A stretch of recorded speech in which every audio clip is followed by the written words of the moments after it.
परम पिता परमात्मा पूर्ण ब्रह्म कबीर परमेश्वर जी की असीम रजा से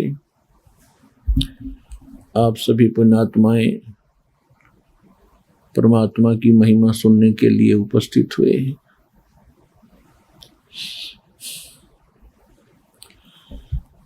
कहते हैं सुत दारा और लक्ष्मी पापी घर भी हो, संत समागम हरि कथा तुलसी दुर्लभ दो।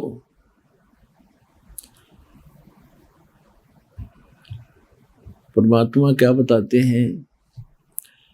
मात पिता मिल जाएंगे 184 माही, सतगुरु सेवा और ये बंदगी बाई फेर मिलन की नाही।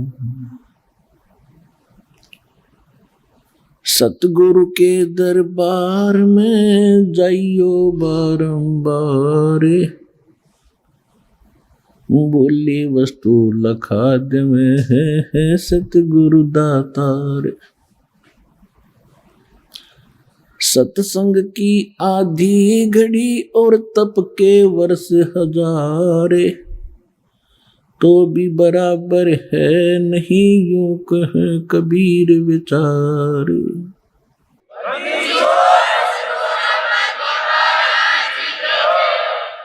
संत मिलन को चालियो तज माया अभिमान, जो जो कदम आगे रखे है ओहे यज्ञ समान।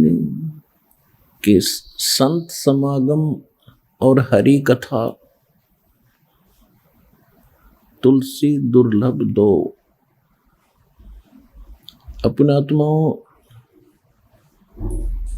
जैसे तुलसीदास जी ने अपनी अनुभव की वाणी बोली है, वो केवल श्री रामचंद्र जी तक सीमित थे। और श्री रामचंद्र जी विष्णु अवतार हैं और विष्णु जी की क्या स्थिति है, ये सतगुण युक्त भगवान हैं। एक ब्रह्मांड के अंदर केवल एक विभाग के मिनिस्टर हैं, मंत्री हैं, साहब हैं, मालिक हैं। और जो आदरणीय गरीबदास साहिब जी और पूर्ण परमात्मा ने स्वयं आकर जो ज्ञान दिया है, आदरणीय गरीबदास साहिब जी को जो ज्ञान दिया है, और कबीर परमेश्वर जी, क्योंकि परमात्मा अपना यथार्थ ज्ञान स्वयं ही बताने आते हैं, ये आपको प्रमाणित बहुत बार कर दिया है। तो उस वाणी में और इस वाणी में बहुत अंतर है। अब जैसे तुलसीदास जी की जो दिव्य दृष्टि काम करती थी, वो केवल एक ब्रह्मांड का भी पूरा चित्रण नहीं कर पाए। और आदरणीय गरीबदास साहिब जी को परमात्मा मिले थे, पूर्ण ब्रह्म कबीर परमेश्वर जी, उन्होंने ज्ञान योग खोल दिया था, दिव्य दृष्टि खोल दी थी। तो उनकी जो वाणी है तुलसीदास जी की वाणी से बहुत सुपीरियर और बहुत आगे का अनुभव है। ये क्या होता है, दिव्य दृष्टि क्या होती है? जैसे दूरबीन होती है, दूरदर्शी होती है। एक दूरदर्शी की रेंज होती है ज्यादा से ज्यादा 1 किलोमीटर तक देख सकती है, और एक देख लेती है सितारों तक, लाखों किलोमीटर तक। तो इसी प्रकार इनकी दिव्य दृष्टि में अंतर था, और दिव्य दृष्टि के आधार से ही फिर उन्होंने वाणी बोली है। अब जहां तुलसीदास जी ने कहा कि सुत दारा और लक्ष्मी ये पापी घर भी हो, और संत समागम हरि कथा तुलसी दुर्लभ दो। अब जो भी कोई ज्ञान है, जैसे ज्ञान किसी भी स्तर का है, चाहे किसी भी देव के प्रति दिया जाता है, कुछ मिलती जुलती प्रेरणा की वाणी होती है, चेतावनी की वाणी मिलती जुलती होती है। कैसे होती हैं? जैसे परमात्मा ने अपनी अमृतवाणी में कहा है, मानुष जन्म पाए कर जो नहीं रटे हरि नाम, जैसे कुआं जल बिना फिर बनवाया किस काम। एक तो तुलसीदास जी कह रहे हैं कि संत समागम और हरि कथा तुलसी दुर्लभ दो। तुलसीदास जी का जो हरि था वो विष्णु जी थे, श्री रामचंद्र जी थे। और यहां परमात्मा ने जो वाणी बोली है कि मानुष जन्म पाए कर जो नहीं रटे हरि नाम, वो हरि, वो मालिक, वो स्वयं के लिए कह रहे थे, जो पूर्ण ब्रह्म परमात्मा असंग ब्रह्मांड के स्वामी, उसकी भक्ति करे बिना बात नहीं बने। तो पुण्यात्माओं, आप जी के ऊपर वो मेहर हुई है परमात्मा की कि आप जी को संत समागम, संत सोए जो सीधा चले। संत उसी को कहते हैं जो सब बुराइयों को त्याग कर भक्ति पर लगा हुआ है और किसी को दुख नहीं देता, परमात्मा से डरता है, उसको संत कहते हैं। संत मीन एक अच्छी आत्मा, सुलझा हुआ व्यक्ति। फिर सतगुरु संत, फिर सतगुरु अलग होते हैं, संत तो सभी होते हैं, भक्त साधु संत होते हैं जो सद गए हुए साधु, बुराइयों से हट गए, परमात्मा की भक्ति में लग गए, वो संत है। तो आपका यहां आगमन ये संत समागम है। और फिर बताते हैं कि गुरु बिन काहू न पाया ज्ञाना, जो थो था बुस छिड़े मूड किसाना। गुरु बिन वेद पढ़े जो प्राणी, समझन सोर रहे अज्ञानी। तो संत बनाने के लिए सतगुरु की आवश्यकता पड़ती है। तो आपको सतगुरु भी मिले। संत, सतगुरु संत भी होते हैं, लेकिन उनके अंदर क्वालिटी सतगुरु की भिन्न होती है। तो ये संत समागम आपको मिला है। यहां आप बैठते हो, सत्संग सुनते हो, फिर आपस में पुराने भाई बहन आपको मिलते हैं, उनका अनुभव सुनते हो। तो यहां सारा दिन आपका परमात्मा के ही विषय में चर्चा में आपका यो अनमोल जीवन, मनुष्य जीवन का ये समय व्यतीत होता है। इसके अतिरिक्त आप कहीं और बैठते हो, किसी रिश्तेदारी में जाते हो, कहीं भी किसी और संसार के व्यक्तियों के पास बैठते हो, तो ये बातें आपको वहां नहीं मिलेंगी।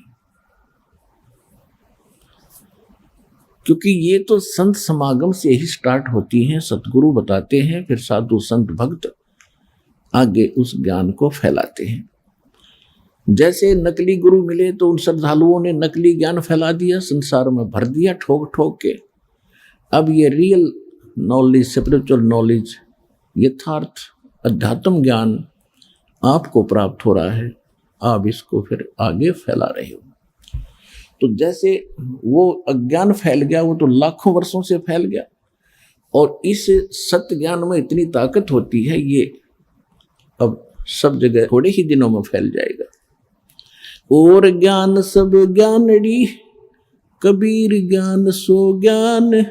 जैसे गोला तोब का, अब करता चले मैदान।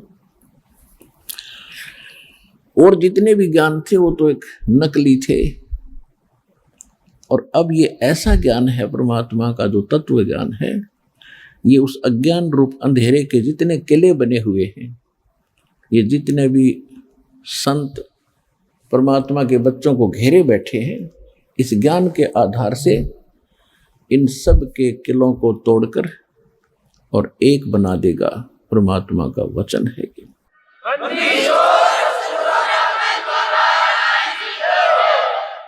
परमात्मा को पहचानने के लिए, आध्यात्मिक ज्ञान को जानने के लिए, और हम भक्ति सही कर रहे हैं या गलत है, इसका निर्णय करने के लिए हमने कुछ आधार मानने पड़ते हैं, आधार बनाना पड़ता है। उसके लिए नंबर 1 तो हमारे सदग्रंथ हैं।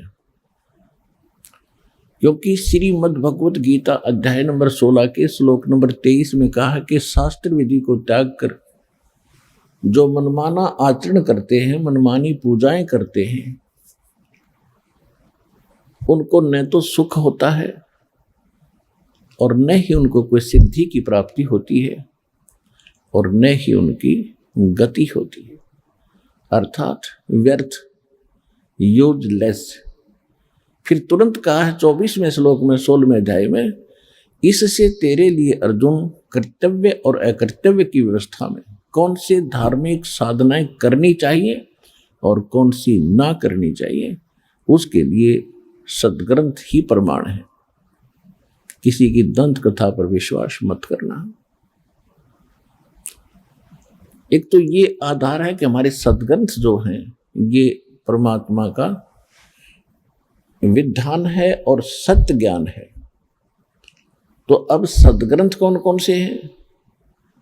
सबसे पहला ग्रंथ है सूक्ष्म वेद।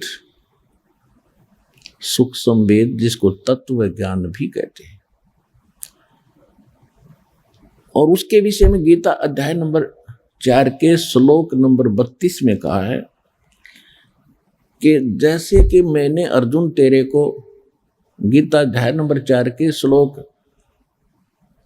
25 से लेकर और 31 तक जो ज्ञान दिया है, कोई ऐसी साधना करता है, कोई ऐसी साधना करता है, कोई देवताओं की पूजा करता है, कोई हठ योग करता है, कोई मुंह पर पट्टी बांधकर अहिंसावादी व्रत का पालन करके ये सोच बैठा है कि मैं जो साधना कर रहा हूं ये सही है, कोई स्वाध्याय करके ही, कोई योग अभ्यास करके।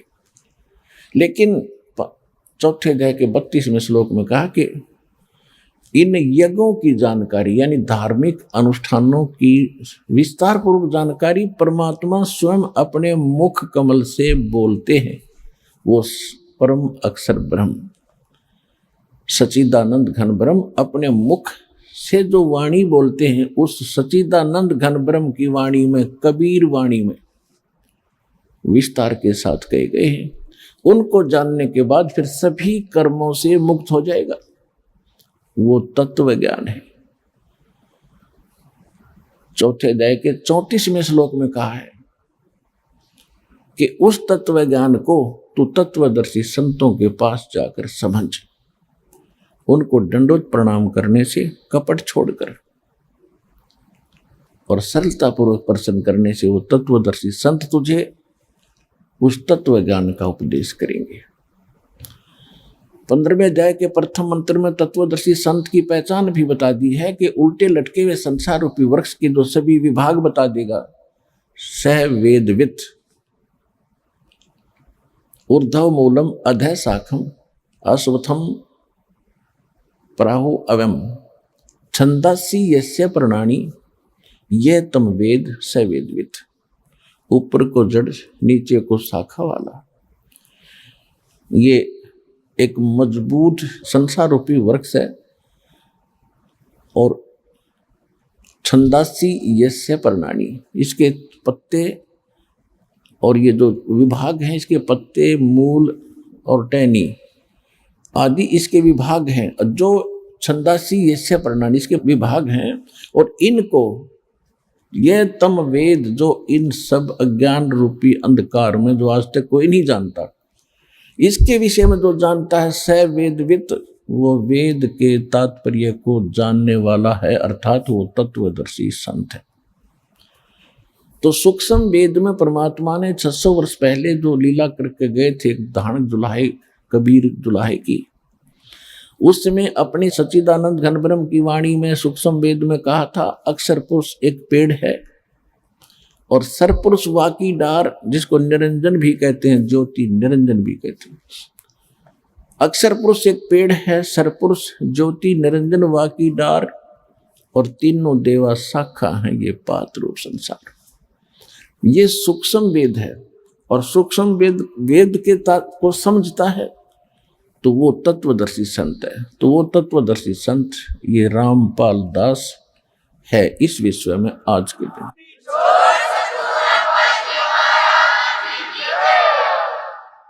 इस सूक्ष्म वेद की आवश्यकता क्यों पड़ी? परमात्मा ने स्वयं आकर ज्ञान क्यों बताना पड़ा?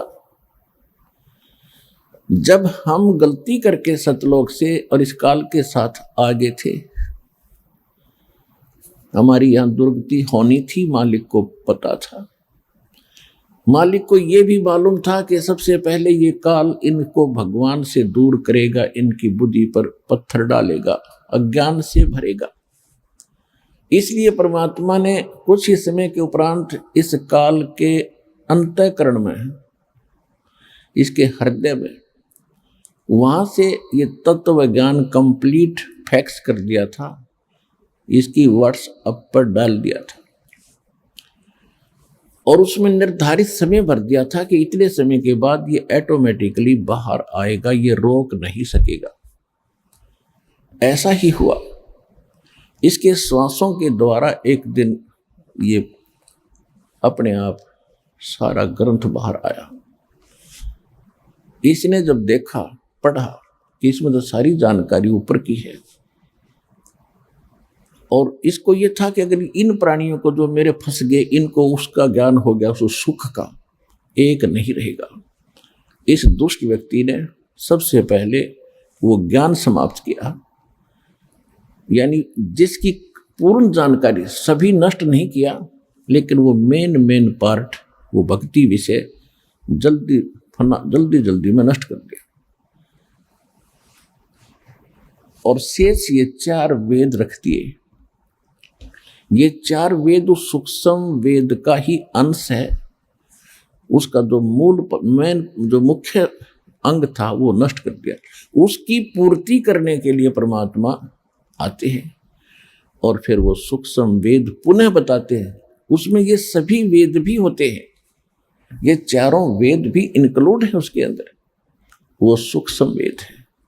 उस फिर परमात्मा ने 600 वर्ष पहले कहा था धर्मदास जी से कि मेरे नाम से काल ने कहा था तेरे नाम से 12 पंथ चलाऊंगा मैं, कबीर नाम से।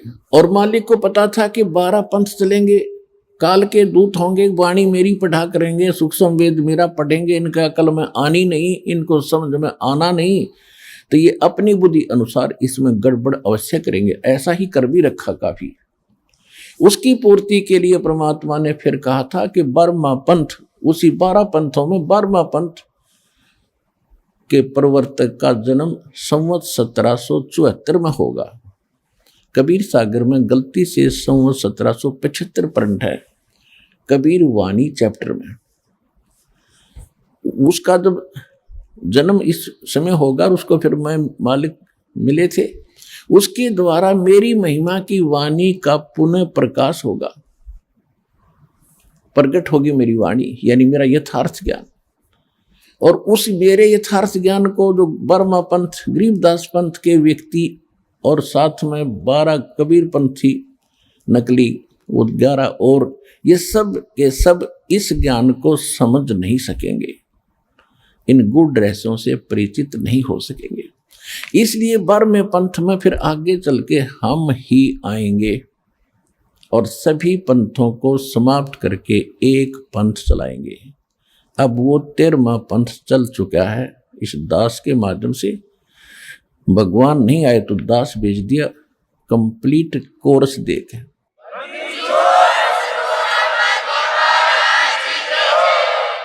तो हमने सबसे पहले परमात्मा को पहचानने के लिए अपने शब्द ग्रंथ आधार बनाने पड़ेंगे।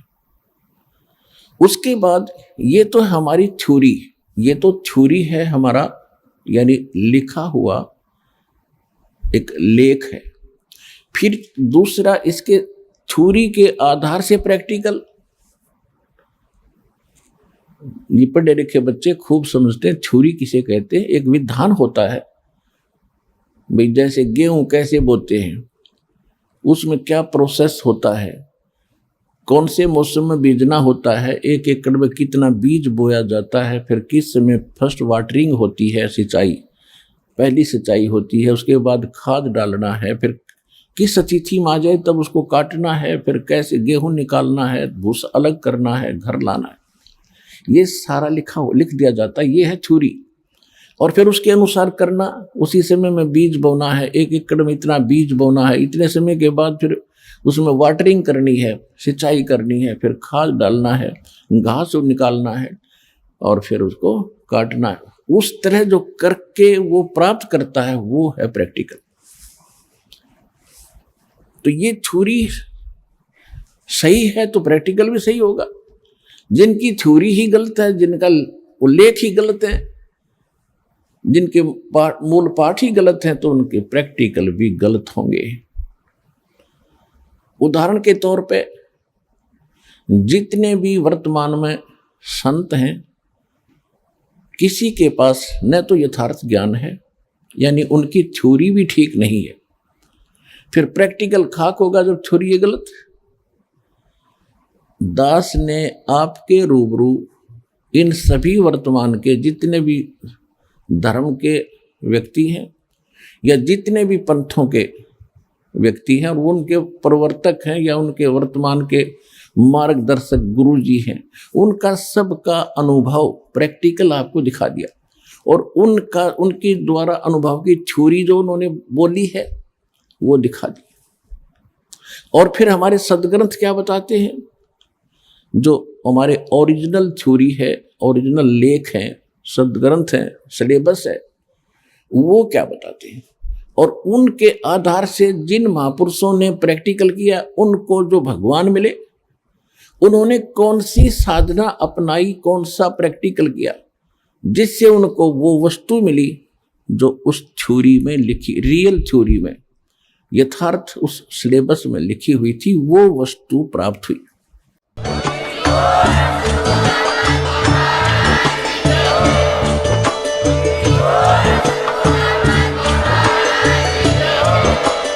आप सुन रहे थे जगत गुरु तत्वदर्शी संत रामपाल जी महाराज जी के मंगल प्रवचन। अधिक जानकारी के लिए विजिट कीजिए हमारी वेबसाइट www.jagatgururampalji.org। संत रामपाल जी महाराज जी के शुभ आशीर्वाद से पूरे विश्व भर में 500 से भी ज्यादा नाम दीक्षा केंद्र हैं, जिन पर संत रामपाल जी महाराज जी द्वारा ऑनलाइन निशुल्क नाम दीक्षा दी जा रही है। अपने नजदीकी नाम दीक्षा केंद्र का पता करने के लिए संपर्क करें 8222880541।